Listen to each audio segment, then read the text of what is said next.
Dinala ang kahon ng kasunduan sa Jerusalem. Ika-6 na kabanata. Muling tinipon ni David ang pinakamagagaling na sundalo ng Israel, at umabot ito sa 30,000.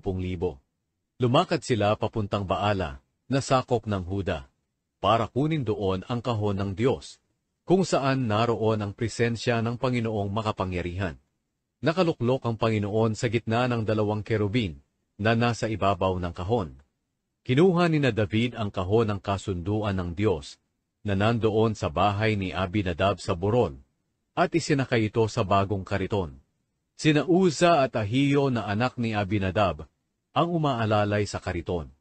Si Ahiyo ang nasa unahan. Buong kagalakang nagdiwang si David at ang buong Israel sa presensya ng Panginoon ng buong kalakasan. Umaawit sila at tumutugtog ng mga alpa, lira, tamburing, kastaneta at pompyang. Nang dumating sila sa may giikan ni Nakon, natisod ang mga baka, at hinawakan ni Uza ang kahon ng kasunduan ng Diyos. Nagalit ng matindi ang Panginoon kay Uza dahil sa ginawa niya. Kaya pinatay siya ng Diyos doon sa tabi ng kahon. Nagalit si David dahil biglang pinarusahan ng Panginoon si Uza. Ito ang dahilan kaya hanggang ngayon, ang lugar na iyon ay tinatawag na Perez Uza. Nang araw na iyon, natakot si David sa Panginoon at sinabi niya, "Paano madadala sa lungsod ko ang kahon ng kasunduan ng Panginoon?" Kaya nagdesisyon siyang huwag na lang dalhin sa lungsod niya ang kahon ng Panginoon. Iniwan na lang niya ito sa bahay ni Obed-Edom na taga-Gat.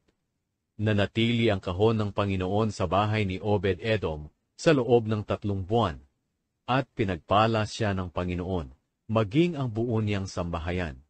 Ngayon, nabalitaan ni Haring David na pinagpala ng Panginoon ang sambahayan ni Obed-Edom at ang lahat ng pag-aari nito dahil sa kahon ng Diyos. Kaya pumunta siya sa bahay nito at kinuha ang kahon ng Diyos at dinala sa Jerusalem ng may kagalakan. Nang maka-6 na hakbang na ang mga nagbubuhat ng kahon ng Panginoon, pinahinto sila ni David at naghandog siya ng 1 toro at 1 pinatabang guya.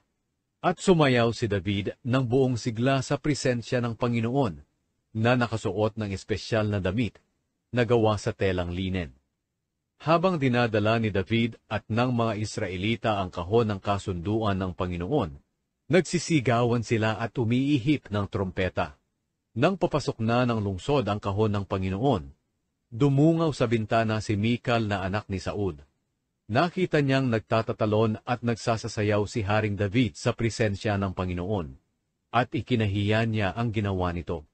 Inilagay nila ang kahon ng Panginoon sa loob ng toldang ipinatayo ni David para rito. Pagkatapos, nag-alay siya sa Panginoon ng mga handog na sinusunog at mga handog para sa mabuting relasyon. Pagkatapos niyang maghandog, binasbasan niya ang mga tao sa pangalan ng Panginoong makapangyarihan. Binigyan niya ng tinapay, karne at pasas ang bawat isang Israelita, lalaki man o babae. Pagkatapos, umuwi sila sa kani-kanilang mga bahay.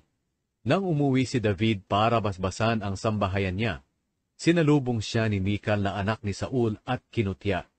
Napakadakila ng araw na ito para sa kagalang-galang na hari ng Israel.